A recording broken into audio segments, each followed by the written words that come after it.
podcast is part of the Sports Social Podcast Network.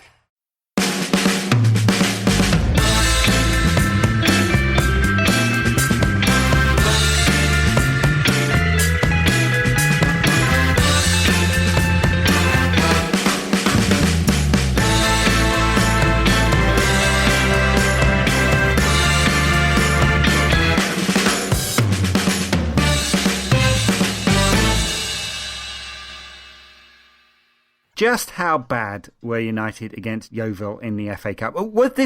I wavered between just a little bit Moyesian and full Olympiacos. The thing is, though, we scored two really lovely goals in the last 20 minutes of that game, which took the edge off the first 70 minutes a little bit. If there weren't those two goals, it would be quite difficult to talk about that game. As it is, we've got a hell of a job on our hands discussing the Stoke game and the Yeovil game and trying to flesh it out into an hour's worth of analysis. Yeah. Well, should we just talk about Sir Alex turning up in the helicopter? As the wonderful Paul Gunning said on Twitter, big disappointment that Gareth Bale didn't step out of that helicopter dressed in a suit.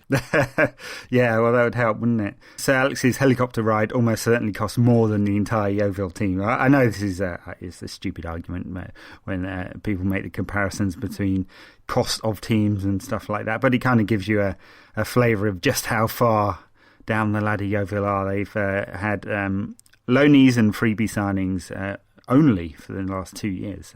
They don't spend any money at all, but they put up a good performance against United. I mean, don't look like a team that's lost 15 times this season, do they? Well, except that they definitely look like a team that could have lost 15 times this season, because this is such a freak fixture in their lives that so much gets read into these games, but it's just like 50 minutes of ridiculous adrenaline and hard pressing and United not on their game combined. But actually, if you look at Yeovil's performance in front of goal, it was pretty terrible. You can see why they're not getting any goals. True, yeah. 10 shots, 4 on target from Yeovil. So that's not bad, is it? It's not, but only one of them looked like there was any way it could go in. Yeah, indeed. Although, to be fair to them, if it wasn't for the big man falling over his own feet, Kiefer Moore, and after an hour or so, maybe a little less, United could well have been one behind. A great chance, about 6 or 7 yards out, and couldn't get it out of his feet. A stunning assist from Johnny Evans for that chance. Yeah, shall we talk about Evans? Oh dear. Oh dearie me. I've got a friend, a good friend. You have a friend? I've got multiple friends, believe it or not. I don't believe you. I've got a friend who believes Johnny Evans to be our best defender and provides a degree of solidity to the back line that is absent when he's not there. And I've really liked Johnny Evans over many years. Paul, is this your friend? This is the friend you talk to in the morning in the mirror, isn't it? He's having such a terrible season, Johnny Evans is. He's having a real stinker. The problem is that so is Chris Smalling, and everyone else is injured. Well, Chris Smalling had a really good run in the side. 4 games. Yeah, exactly. A really... I mean, I'm not saying he's had a brilliant season, but Johnny Evans, he's probably struggling getting back to fitness, getting back to match sharpness, all that kind of stuff. But the excuses are piling up, and he's not doing the business whatsoever, and he just turned 27, so this is the age where you start to say that these excuses are not acceptable anymore. Should be at his peak, but he's far from it, although to be honest, that's a statement that could be applied to many United players in that game against Yeovil. I mean, many of them off the ball. I mean, you can talk about the whole of the back 5, really. I mean, De Gea had nothing to do. Raphael didn't have a very good game, or at least 45 minutes before he came off. Ditto with Shaw.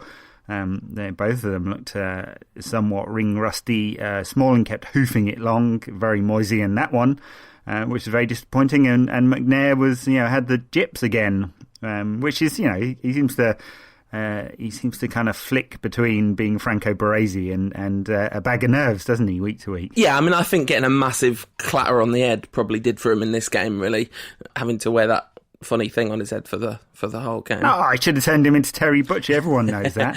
Michael Owen was insistent that the Yeovil players dig into the United players, show them they're in a cup tie. Basically said, the strikers should have left even more on De Gea there. Just literally advocating physical violence against the opposition. Which is really funny because he played like such a pussy for his entire career, except those 2 times. One when he tried to kneecap Peter Schmeichel and went in late on him, didn't he? And then the other time when he tried to snap Ray Johnson in half. Yes. Manchester United legend Michael Owen. That's right. The Stoke game, which was the precursor to the Yeovil game, makes the Yeovil game feel like you've just watched Brazil, because God, the thing about the Stoke game more than anything else is it was just an absolutely terrible game of football. Like, regardless of United's performance being terrible, the wind was whipping up an absolute gale. The stupid corners missing at that stadium, and like kept having shots of the corner flags just looking like they were in a kind of hurricane force wind, and the ball, as soon as it got off the ground, was sort of in the first half flying away from United's goal and flying towards it in the second half. It was just all-round poor game. Well, it was a very poor quality. It was Red Line versus Dog and Duck, whereas Yeovil was Yeovil versus Dog and Duck. Unfortunately, Gary Neville's a little bit right about the quality of United sometimes. But look, I'm not sure I buy this excuse, at least not all of it, that it's a dodgy pitch and the wind whips around the stadium. I mean, the ball doesn't blow anywhere when it's on the ground or you're running with it. Unfortunately, United didn't really adapt to the conditions very well. The amount of long balls that were hit in the first half out to the channels and just kind of skipped away from the player, it was just daft, to be honest. So, yes, not the perfect conditions for playing football in. Anywhere near a decent performance? No. I mean, it was very poor. And you've got to say that's the pattern, isn't it? I'm not sure that I could honestly say, apart from perhaps that first 45 minutes against Tottenham, that United have put in a good performance away from home this season. No, and I want to make it very clear, I wasn't trying to defend United's performance against Stoke because of the conditions. It was just, it all added up. United being rubbish, Stoke being rubbish, and the weather being rubbish added up to a very, very, very long 90 minutes. Nice to see Falcao score, of course. And up until that point, that had made Tottenham the only game that he'd started for United where he didn't score or provide an assist. But Yeovil Town proved too much for LT Gray. I struggle to find anything useful to say about the Stoke game. I think there were a lot of really bad decisions made by United players with their use of the ball. It was actually quite a big shame to see Ashley Young pulling up with his hamstring. We're now in a position where if Shaw's ankle injury is more serious, and we've got just no left backs at all. Tyler Blackett finally getting a run out at left back against Yeovil. But what did you put the terrible performance at Stoke down to, Ed? Poor distribution, poor gameplay. I'm still not convinced that three at the back is working for United. On this occasion, Young was shifted out to the right. He's putting all his best performances on the left. I'm sure they need to give game time to, don't they? But he didn't have a brilliant day. Perhaps only really Smalling, had a decent day, and that's probably because he just headed away 25 balls from Peter Crouch, right? And in fact, for Stoke's goal, he got in completely the wrong position, at least partially at fault for that goal as well, along with others. So it was just a bad performance from everybody. Away from home, United just looked really ponderous, and you're looking for a system that works, and it's either you retain the ball, and that didn't happen, or you're going to build a system around playing on the break, and we've got no players of any kind of pace if Di Maria's not in the side, so we can't really do that. So I think, as I said last week, United really do need to have like 60% possession to be effective, and if that's not happening, and didn't happen against Stoke, then it's not good for the team, and we don't put in a good performance. Yeah, I think they were hit hard by conceding that goal really early, because the confidence is a kind of fairly wavering force, isn't it, at United at the moment? It was interesting, the ball kept bouncing off Falcao for his first touch. You were very disparaging about his goal, saying he won't ever get an easier one than that, but I thought he did quite well to... He was trying to control it, and it bounced in off his knee. But his first touch dramatically improved in the 15 minutes after that goal. It's such a confidence issue, that. Yeah, it is. I mean, it's the kind of thing you expect from Rooney, really, for it to bounce off him. Funny enough, I was just looking up the stats while we were talking. United had 66% possession against Stoke. It didn't feel like it, got to say. It felt like a lot less than that. But there you go. I guess what I saw on the telly didn't convert into the truth or something like that anyway. But all around, just not a great performance from United. Indebted to Falcao for that decent finish, albeit like 3 yards from goal. Hopefully that will give him some confidence, although he didn't have a great game against Yeovil, unfortunately. Yeah, it would have been pretty impossible for him to have a great game against Yeovil, given that he's the centre forward and the ball never reached the centre forwards unless they dropped right deep until really late on in that game. True. I mean, but look, this is a pattern now, isn't it? I mean, it's and I don't see anything that's happening to change it. So, do you? Because it looks like we're with 3-5-2 for the rest of the season. So, given that he's said that he had to play wing backs because he had no full-backs available, now Shaw and Raphael are both fit. Against a lower division team, it seemed like the perfect opportunity to play 4 at the back if he's going to do it for the rest of the season. So it looks like he's not, although he hasn't got any full-backs at all anymore, unfortunately, with young Valencia and Shaw and Raphael all injured. So it looks like we're playing 3 for the rest of the season, which means we're going to get these kind of performances away from home all the time. It's going to be pretty ponderous. United are going to play slow.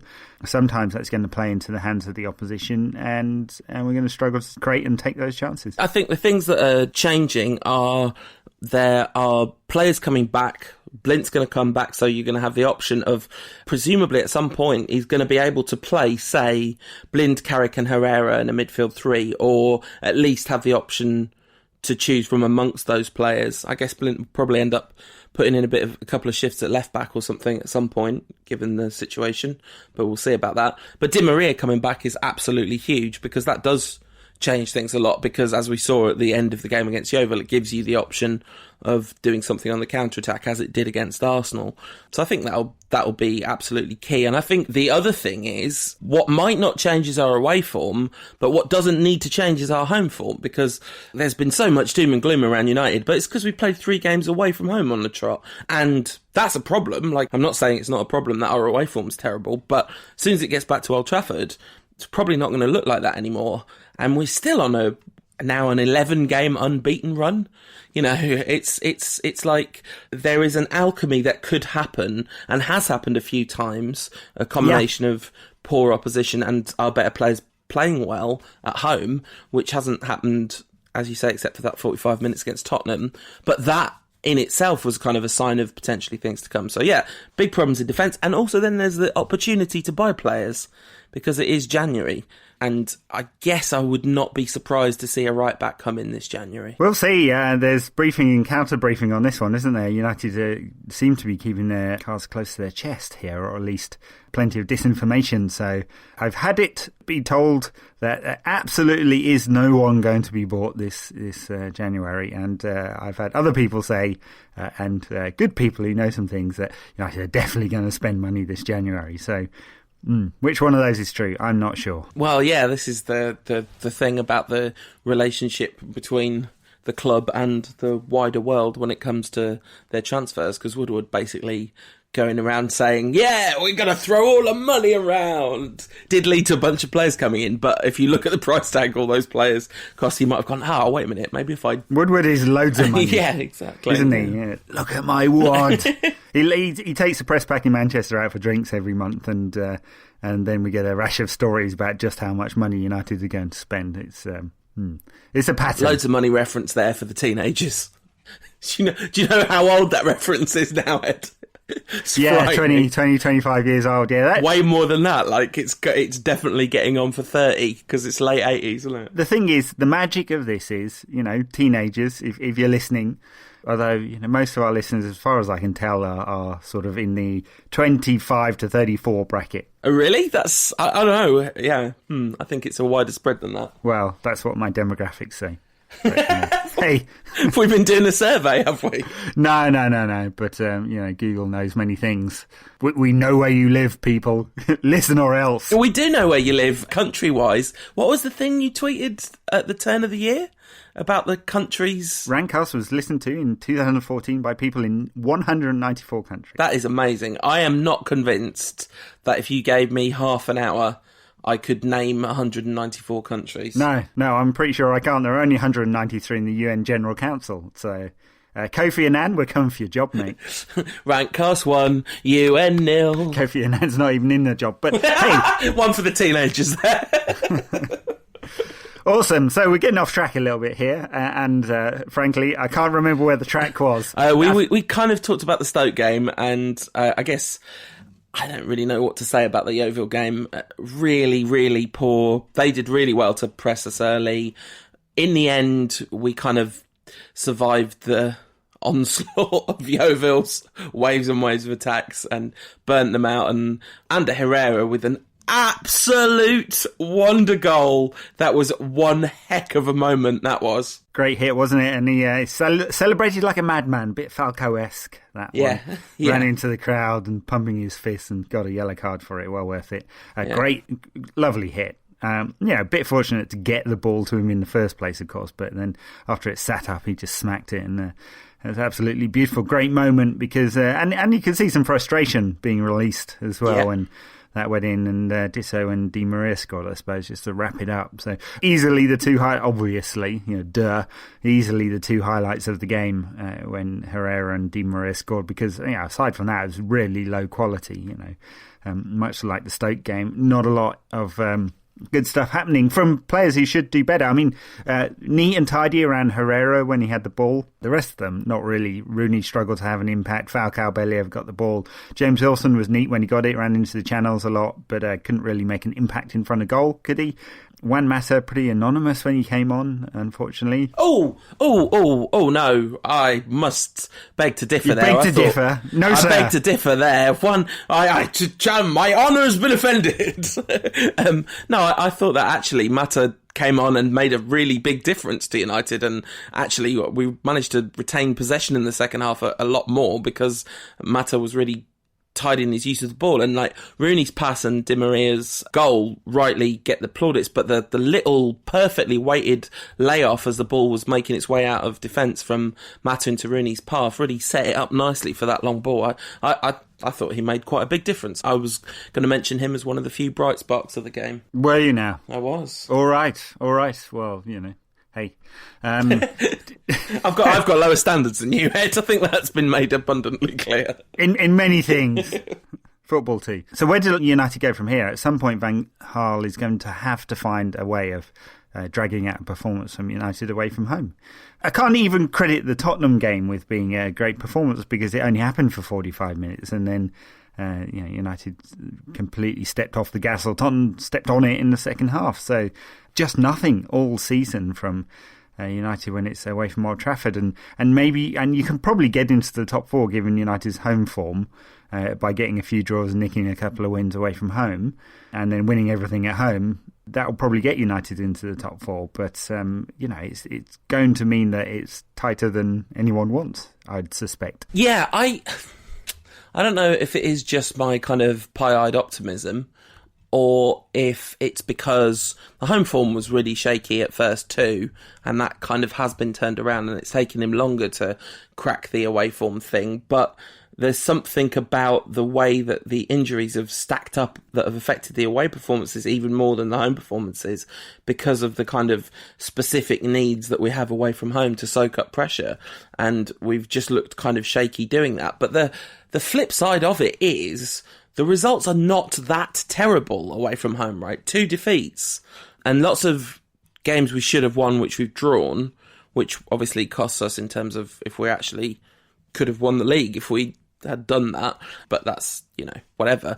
It's not as disastrous as all that, No one's saying it's disastrous, but also only 2 wins, and those are Arsenal and Southampton, and 3 if you count Yeovil. But totally deserved both of those wins, not in the least bit. Complete robbery in the 2 victories United have got. So either way, that's not good, right? So Van Gaal tried to defend his away record the other week in the press conference when he said, the trainer coach, his record isn't that bad away from home, where teams make it difficult for us. But then he said, and teams also make it difficult for us at home. So I thought he kind of ruined his argument there. But, I understand that it's not terrible.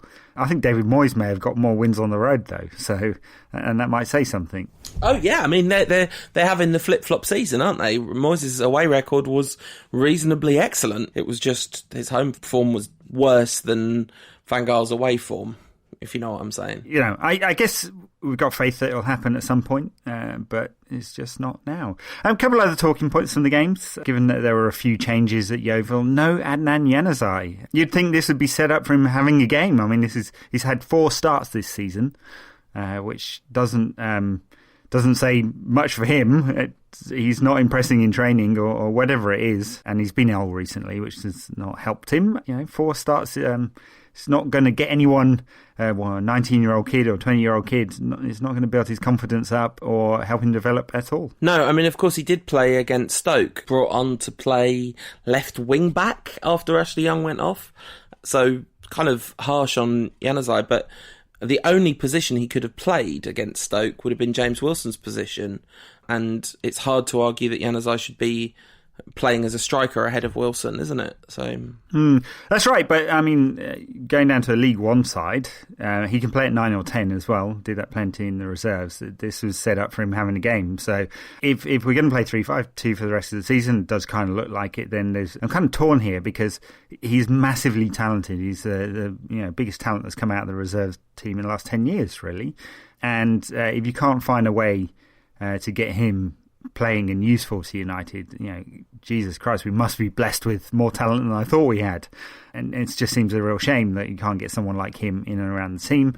But in that system, and if you can't find a role for him that isn't at 9 and isn't at 10, and that's where all the competition is, then it's going to be difficult for him. So he's got to get some games. So maybe a loan makes sense, although it's a real pity loaning out a player of that talent. It is, but you say that maybe there's more talent than you think there is, but in all the positions Januzaj wants to play, there's a ton of talent, isn't there? It's like we've had this conversation, I feel like it's circular, isn't it? We keep coming back to this, but I was trying to work out where I would have played Januzaj, and unless you went to 4 at the back, you have to leave someone out that you don't necessarily want to leave out. If you do what Van Gaal clearly wanted to do and play a very strong, almost full-strength side. Talking of players who make me sad, as the lack of progress that Januzaj is experiencing is doing, Darren Fletcher against Yeovil, and indeed a little cameo at the end against Stoke. Gary Neville would have retired by now, right? This is becoming really like... You don't even want to see him play against Yeovil. And I love Darren Fletcher, and I think his courage coming back is hard to put into words just how extraordinary his achievement to come back and be a professional athlete is. But it's not working at the level he's trying to be at, is it? No, I mean, if you were Crawley, you'd say he found his level, except he was completely out of his depth against Yeovil. So he just can't compete physically, as far as I can tell. He's just not. He just doesn't get around enough, and he's overstretching himself all of the time just to stay in the game. So it was really sad. He had a very bad performance. It's not been a good season for him. Everyone loves Darren Fletcher because he's a good lad, and as you say, got lots of courage, and it's an amazing story that he's even playing. But he's out of contract in the summer. I can't see any way that United offer him a new contract. It just wouldn't make any sense. It would be sentimental. So the question for Fletcher really is, does he think he can still cut it? Does he even really want to play at a lower level, if that was it? Does he go to a lesser team and carry on playing? Or does he say, well, maybe that was my time in football, and I believe he's doing his coaching badges, I go off and become a coach? I mean, it's a difficult one, isn't it? Because he spent 2 years working so hard to come back from that illness, that to just play a season and not be able to kind of play a lot, I don't know, it might feel a bit anticlimactic, considering there probably is a level that he could do a pretty good job at. In a less physically intense league, he could do well, I think, still. But anyway. That may well be true, but that's not in the Championship, right? He doesn't drop down a division, because that is super competitive physically. No. So, Yeah, absolutely. I don't know. Can you see Darren Fletcher heading off to Spain or the continent? Maybe he should go and play in the MLS. It's all the vogue these days. He should go and play for Moisey. That's what he should do. He should go and play for Sociedad. Very good. Yeah. Talking of MLS, wall-to-wall coverage of Steven Gerrard's death this week. No, sorry. What was it? Retired? No, it's not that either. He's just moving to a new club for bucket loads of cash. As the BBC Radio 5 Live asked, I can't even say this with a straight face, is he the Premier League's greatest ever one-club player? They ask as he's leaving, and even if he wasn't leaving, the answer is clearly no. Like, Ryan Giggs is there, he's right there. Don't have to look far to see him. He's still at the club, he's retired. You can just imagine Neville, Scholes and Giggs dying with laughter at that one, yeah. Friend of the show, Simon Stevens, was tweeting about Steven Gerrard and his lack of league titles and was pulled up on it by Gary Lineker, which was because Gary Lineker never won a Premier League, of course. And there are definitely players considerably worse than Steven Gerrard to have Manchester United related winners' medals. I mean, do you want to share your thoughts about the relative merits of Steven Gerrard? Oh, I'd love to. Okay, love to. Okay. Yeah. No, I have to say I'm with Fergie on this one. I don't think he's a top player. Well, how many tops do you give him? Half a top. Not even a top. He's not even a top player. He might be a half a top player. Maybe he's top. Well, look. So I think you could look at this two ways, right? So he's got a range of talent which very few English players have been able to match over the last 15 years, right? So his physical abilities, his pace, his distribution, shooting ability and leadership, albeit somewhat reticent leadership, I'd say, were outstanding. When the physicality went, when he wasn't able to compete anymore because his pace went, then his game completely collapsed. Right? So that's one thing, massive amount of talent, but it all came in individual moments. This is a player who I always thought was not a pure team player. And not just because, the whole Stevie Me thing, although there's some of that in there. He wasn't ever a player that was able to control the tempo over the game. He wasn't a Scholes. He definitely wasn't a Zidane. And so that's why, I'd relegate him some way down the list, And I think this is if you kind of look at Scholes versus Gerrard, it's a silly argument, really, but I suspect an awful lot of players of the continental type would rate Scholes a lot higher because of his ability to do all those things I just said, control a game as well as score goals and have beautiful technique and a range of passing. Steven Gerrard always did it in bursts, and the really interesting, I thought, in Gerrard's career was when Rafa Benitez came in and he basically pushed him out of midfield and stuck him on the wing, because of that exact reason. He's a man who can, create a moment of brilliance in a second, but he wasn't a player who ever had the game intelligence to run a game. A lot of that seems reasonable to me. Plus he's a dirty scally who beats up DJs if they don't play Phil Collins. The thing about him, allegedly, is he's also a football genius. Like, he's also a proper, absolutely amazing footballer when he's on his game and at the top of his game. As you say, is the moments of magic that he has been capable of. As you said, he's one of the very few English players that has that top level of talent, and he has this kind of history of incredible Roy of the Rovers moments. And if we were a Liverpool podcast, I'm sure we'd love him to bits or whatever. But sure, of course, yeah. But yeah, it's hilarious that he's going to MLS because he's fallen out with Brenda. But yeah, the eulogies were pretty intense, and it was only a couple of weeks after is Thierry Henry the greatest ever Premier League player, and then you've got is Steven Gerrard the greatest ever Premier League player, and I'm looking at it going, right, I'm going to try really, really hard to forget that I'm a United fan. Manchester United have won 13 out of the 20 Premier Leagues, have had loads of the best players. There's all this debate about, is Gerrard, Lampard or Scholes the best midfielder of the Premier League era, and I'm like, you haven't even included the best midfielder of the Premier League era in your discussion about who the best midfielder might be, because Roy Keane kills all of them. Yeah, exactly. Like, I was about to say they're not fit to lace his boots, which is not fair on any of them, really, but because they're all fine players, and obviously I'd have Scholes out of that list, but that's because I love him. But yeah, Roy Keane is like obviously the answer to that question, and might well be the answer to the question of who the greatest Premier League player is as well. If I had to pick Gerrard versus Keane, I'd pick Keane every single time, and then I'd pick Vieira ahead of Gerrard, and then I'd probably pick a couple of others ahead of Gerrard too. So, maybe I'm coloured by my rampant anti-Liverpool bias, maybe, but I'm again, just don't think he was a top player. He wasn't able to lift Liverpool to greater heights, and he wasn't able to do it with England either. Some people say that shows what a remarkable player he is because he played with a bunch of mediocre teams and still shone, but I rather think that is also a sign of his lack of being able to do something brilliant with those teams. Diego Maradona played with a mediocre Argentina side and they won a World Cup. The fascinating alternate universe question of what would have happened if Liverpool had lost the penalty shootout in 2005 and Gerrard had moved to Chelsea. It's interesting, isn't it? Because I think we'd know more about his relative merits if he'd played in a proper team. Let's be clear. Gerrard didn't not move to Chelsea because Liverpool won the European Cup. He didn't move to Chelsea because Liverpool offered him the cash that he wanted. You know, just as mercenary as any other I think scally that messes his club around in order to get a new contract. I mean, maybe you're right, but I strongly suspect the truth lies between the two positions of romanticism and cynicism. No, it doesn't. Just go read the quotes from Gerrard in 2005, right? So this is weeks after the Champions League, and he says very clearly, I want to leave.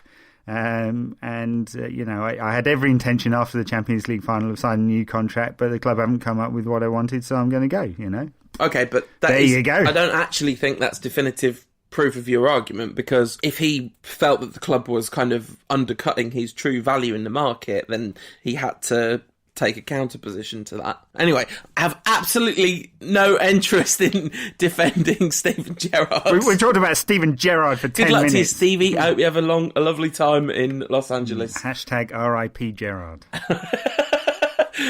I really wish that he'd gone to New York to replace Frank Lampard, it's weird that the Gerrard and Lampard, they're both going to be in MLS, not the MLS, right? But they're both going to be in MLS on opposite coasts. If Lampard ever gets there, he's going to win the league with City. It's going to be hilarious. Yeah, I mean, the Lampard thing makes a real mockery out of MLS. You know, it's not the highest standard in the world. It's sort of mid-championship level, I'd say. It's about what the average wage is. It's really interesting. I mean, they're very strict on the salary cap, so they have 3 designated players per team whom can be paid whatever the club chooses, and MLS central contracting system also makes a contribution to that. So Gerrard will be one of LA's 3 designated players, with Landon Donovan retiring. But outside of that, salary cap's like $500,000 basically, and then there's like a minimum salary, which is only, I think, $50,000 or something. I may be wrong on that, but it's something around that level. So the average works out to be about championship, lower championship-ish in terms of wages. And I think that's always a very good barometer in terms of the quality as well, you know. And having watched a few MLS games, I'd say that's about right. You know, Gerrard's going to go over there and he's going to be playing in a sort of championship standard team, which won't be much different for him. Yeah, he said some very positive things about Brendan Rodgers in public the other day, but that is not what I hear is really going on between the two of them. Anyway, apparently Stevie not at all happy about being left on the bench at Real Madrid. So, that is surely enough talk about Liverpool players. And before we get on to previews of the games to come in the next couple of weeks, we have a competition this week. Competition's flowing like water around Rantcast Towers at the moment, and a very nice one it is too. So Yannick Manwaring, who runs a website called Mills Art, that's MILS-art, he does illustrations and paintings of many things, lots of commissions, but including footballers, and he's got a picture of Falcao sliding on his knees after scoring a goal for United to give away to one lucky listener. What's the question, Paul? It is an absolutely beautiful painting, and given that we might not be holding on to Falcao, it's worth preserving the moment for posterity, for all to come. And since the painting does capture a moment of Falcao celebrating a goal, what we'd like to know is, what have you celebrated in your life as wildly as Falcao celebrates every single goal he scores? So if you want to get your answers in, email us cast@unitedrant.co.uk, or use Twitter with the hashtag Rantcast, and I'll even look on the Facebook, so the Facebook, put a comment on the Facebook post for this episode. Do it. Yeah, I had to think about this one, but all my answers are goals that United scored in big games. I've had some pretty awesome... I feel like getting a job, there's been a couple of times where I've got jobs I really wanted that have enabled some cool stuff to happen, where I felt like running around screaming about how happy I was.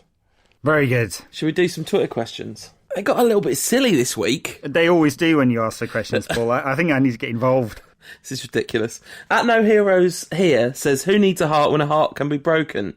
The thing is about life is the capacity for heartbreak to exist is one of the reasons why life is as wonderful as it is, because you need the contrast, right, to make life meaningful in any way. So it's kind of like, because a heart can be broken is the reason that you need a heart. Of course, speaking in a metaphorical sense here, before you jump in with you needed to pump blood around your body. I was going to say on Sky Sports, the guy standing outside Anfield said, "There's a deep sense of loss here in Liverpool." At Jude in London says, "Do you know the way to San Jose, Ed? Do you know the way?" I do, yes, actually. I have been there many times. Take a plane, right? Yeah. At Liz Worsley says, "Is Coleman better than Raphael?" I don't recognise that song lyric. Yeah, maybe it's one of those folksy ones you like. Yes, probably. It's a good question. He's definitely fitter than Raphael, isn't he? Yeah, I'm fitter than Raphael. You spent the entire Christmas period not being able to walk. Pretty much. You're still fitter than Raphael. Yeah, the Raphael thing, I love Raphael as much as the next person, more than many of the next people.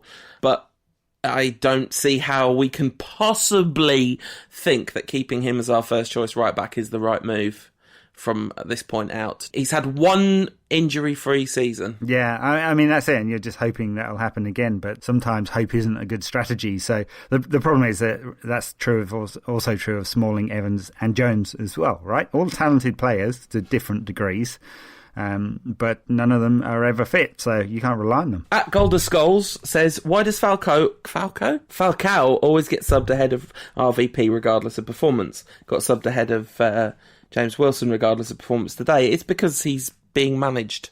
It's because his injury recovery is being managed. There's nothing mysterious about that whatsoever. He had the whole of last season out and had a really difficult return from injury, and they're being really careful with him, as they should be, right? Yes, stories around this week that Juve are interested. I'm not sure where they'd get the money, but it does bring up an interesting debate. United at some point will have to decide whether it's worth spending another £46 million just on the transfer fee to bring him in, plus the £250,000 a week wages. So that's a hell of an outlay, isn't it? You know, you're talking about a sort of £80 million commitment on one player who, if you just take this season as a microcosm and forget everything that had happened before, you'd say he's not worth it, not even nearly at all. But you'd spend that money because you know of his history and you know what a world-class striker he is if he's fit. At Garano says, "How will I know?" And I think he means if he really loves me, but I'm going to interpret it as how will I know whether we should keep Falcao or not? And essentially, the answer is it depends on how many goals he scores between now and April. I think. I don't think if it carries on, I really hope it works out. That would be amazing because of how good his best is. But if it carries on like this, really spotty periods out with injury between now and April, we can't do it, can we? It would be financial suicide. Yeah, absolutely. Look, we've got enough players who just can't keep themselves fit anyway, so there's no point spending a load of money on another player of that ilk. I think Owen Hargreaves ought to have taught us something. It's one of the reasons why the kind of loan scenario is a very sensible one, even if that is hugely expensive anyway. If we'd bought him on a 5-year contract with that, huge fee, we'd all now be going, God, are we sure about this? So at least we have some time in order to work it out. At Mowing Meadows says, "At first I was afraid. Should I now be petrified? And since he's a Chelsea fan, the answer is yeah, you should be, because we're coming for you next season." Yeah, we're doing next season. Yeah, City are coming for you this season. Yeah. At Mark_E_F says, "Why do birds suddenly appear?" Slightly tempted to say it's because Daley Blind is about to return from injury. Ah, yes. Talking of which, I hear on Twitter that I managed to get someone laid the other week, a couple of weeks ago.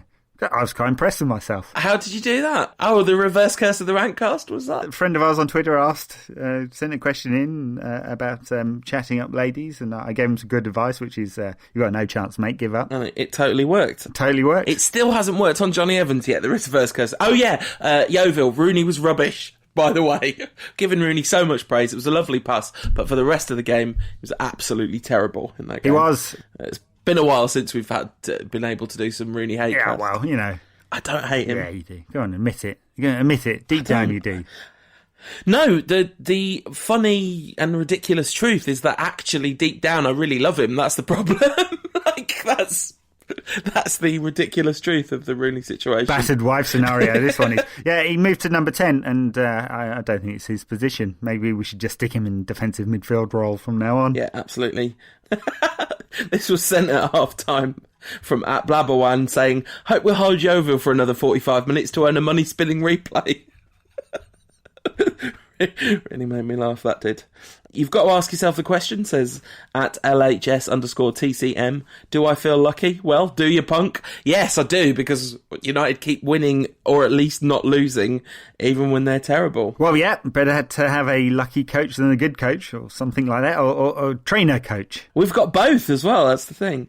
We'll leave the last word to friend of the show at Anton Alfie. Said, he's still never seen United win. What game should I go to next?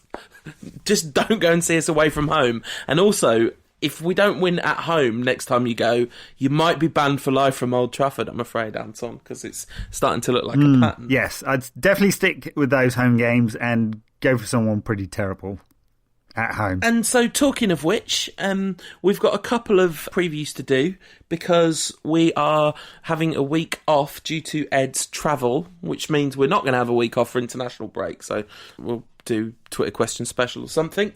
And we're going to preview the home game against Southampton. We'll mention away against QPR as well.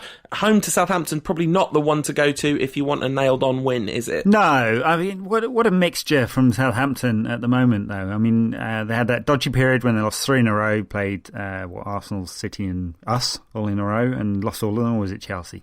And then have come back quite strong, beat Everton, beat Palace, got the draw with Chelsea, and then beat Arsenal on the up again. And it's going to be a tough game for United, even at home. This is a Southampton side that's pretty full of confidence. Yeah, absolutely, and rightly so. I'm actually super impressed with the way they've come back from that blip, because the bubble burst narrative was fully happening, wasn't it? That 3 in a row included a loss to Burnley, which is what really set it off. But the fact that they kind of came back, managed to beat Everton, then they beat Palace, then they, as you say, that draw with Chelsea, beat Arsenal. Slightly dodgy result at home to Ipswich in the FA Cup, but I've got no idea what sort of team they put out for that. No, I didn't see the game. Oh, they were very good against Arsenal. I mean, Arsenal didn't help themselves, did they? They'll do that. Yeah, they will, yeah. Miguel Delaney on Twitter said they've got too many 7 out of 10 players. I thought he was being generous, to be honest. Look, Southampton, they've got plenty of 7 out of 10 players, but the 7 out of 10 players are coming together to make something better than the sum of the part at the moment. They'll lose Mane, who scored a bunch of goals recently, to the African Cup of Nations. That will be a pity for them, because he's finally coming to form and been scoring goals. But, Pelé scored some goals this season, blows hot and cold. Wanyama is having a decent season. At the back, they seem pretty solid. Alderweireld, as anyone who saw him with Atletico will know, he's a good player and he's done very well. And Tadic has been absolutely brilliant. I mean, he's a player destined for big things, I'd say, because he orchestrates that side from wherever he plays, mostly out on the left, but often central too. Yeah, absolutely. And I'm kind of in my heart relying on the fact that our home form has been so good that we're not going to take this away form of the recent period. We've got a full week almost between games, and they'll be able to get back to training normally and the kind of normal rhythm of things. And they've kind of done all right over the Christmas period in terms of managing injuries and all that kind of stuff, although Young being out, and it depends on the Shaw and Raphael thing, whether that's really the case. Not that good, is it? Because we've lost Valencia, Young, Raphael and Shaw. Some very specific problems caused by that. But anyway, I'm kind of hoping to see a return to some of that form we showed against Newcastle, although you would think that Southampton will be a good deal more of a stiff test. For sure, yeah. I think they're going to give United a good game. And they can play, and the thing with Southampton, which is interesting, is they can most definitely play on the break. So they have very little possession. They can still create a lot of chances, as they did against Arsenal, of course. Yeah, absolutely. So that is going to be a who turns up on the day. Fascinated to see whether we stick with 3 at the back, because at home it's actually worked okay a couple of times. It has just still not ever really looked good, except for those 1 or 2 performances. Half a game against Tottenham, that game against Newcastle. Can't even really think of another time, because the other really good home performance happened with 4 at the back. So at some point he's going to drop it, right? At some point he's going to go, yeah, well, fullbacks or no fullbacks, I've got to stop doing this. Because I think he's going to play 3 at the back the whole season until he's got 2 fullbacks who he sees are fit, and a couple of centre-halves he sees as fit as well. And he's got a very high bar set for what is fit or not. So a real shame that Shaw and Rafael are injured again so soon. He could play 4 at the back, but that would mean Valencia playing as a right back if he's fit. He's got a groin problem at the moment, or Smalling or McNair, and that's a square peg in a round hole, isn't it? So I think we'll play 3 at the back against Southampton. I'm not sure who's going to play in those wing-back positions, so we'll see. It could be a little messy. Who knows? What do you think? I think we're going to be okay, actually. I think that presumably Carrick will be back for this one, because he's not injured, is he? He was just being rotated. Van Persie will be back, having had a little rest. We'll see. I'm cautiously optimistic. And actually, before the game against Yeovil, I was not optimistic at all, given our record against that sort of team. But yeah, for some reason, that kind of Fortress Old Trafford thing makes sense to me. And then we've got an away trip that we actually really should win. If we don't win the next away trip, this is really a problem, because we're playing the Premier League equivalent of going to Yeovil, and that is Queen's Park Rangers. If you can't beat Queen's Park Rangers, you need to have a good hard look at yourself, because that is not a football team at the moment. No, although of course they're not actually in the relegation zone, but you know, a couple of points off it. They are playing like a relegated side. They are much worse than all the teams in the relegation side. Yeah, got spanked by Sheffield United in the FA Cup. I wonder if Harry will get the sack. You never know. Of course, will he have signed Jermaine Defoe by then? Apparently he's favourite to go to Leicester, which seems ridiculously implausible. The one thing QPR have got going for them is Charlie Austin scores goals at Loftus Road. It happens over and over again. That's kind of their one saving grace. I guess that's the big threat to United. But we should have so far too much for their defence. A defence that Rio Ferdinand can't get into, which is not saying too many good things for him. Although it was nice to see him turn up the other day. I hope he plays. I mean, he played against Sheffield United, unfortunately for him. Doesn't say much for him, does it? No, I mean, look, they've got all sorts of problems at the back. I mean, they've got names of players that played at much higher levels. You know, I knew played for City for a long time. Stephen Colker looked like he would be a fine player. And you couldn't really say the same of Traore. He's always been terrible. Ferdinand, of course, you know, as good as it gets in European terms when he was at his peak. So they've got the players, but yeah, they can't defend for toffee, and their midfield isn't much better anyway. And then they've got some decent attacking players who, you know, are able to create a stage for Charlie Austin, who's done remarkable things for a player of, you know, limited talent, but has got sort of 15 goals this season, which is, I think, way more than anyone expected from him. Yeah, absolutely. As we record this, Real Sociedad are beating Barcelona. So if you feel a disturbance in the force while you're listening to this, that is just because that's happening. It's not going to last. Unfortunately, we're going to stop recording this show before Moyes has got his first victory against Barcelona. No, it can't happen. Can you imagine? I can, yeah. Especially, took us ages to beat Yeovil as well, so it's going to be... Everyone's going to be saying, bring back Moisey. No one in their right mind surely could want that. But anyway. As we speak, it's 6 minutes into the game. So, just for context. Talking of predictions, given that we probably predict Barcelona are going to win this game, what do you think is going to happen when Manchester United play Southampton, Ed? Tough one, but I think United's home form and the ability to attack means that we'll probably win the game, and I think it'll be a fairly open game as well. Southampton, happy, as I said, not to have possession and will be dangerous on the break. So I'm going to go for a high-scoring win for United. Let's say 3-2 to United. We keep predicting high-scoring wins, but United haven't conceded 2 goals in a game since West Brom in October. So... Yes, but we haven't got any defenders, people who stop goals going in. No, but we've got David De Gea, the person that stops goals going in. That is very true. I'm going to predict a 3-1 win to United. It's all going to click. We're going to look really good again in that game. And then I'm going to predict a scrappy 2-1 get-out-of-jail win against the mighty QPR at Loftus Road. That's how bad our away form is. So I was absolutely determined this week not to predict a United away victory. Since I do it every week and it's nuts. But look, seriously, if you can't beat QPR, you cannot beat QPR away from home. Just pack up, go home. Yeah, if we can't beat QPR away from home, I'm picking up the phone, I'm calling Moisey. Moisey. I'm saying all is forgiven, mate. No, I won't. United going to win 2-1 at Loftus Road. Okay, we both think that, so that is almost guaranteed not to happen. Whatever you do, don't put money on a 2-1 United win. So, well, I have to, because I've committed myself to £1 bet every week. How you doing? It's not going well.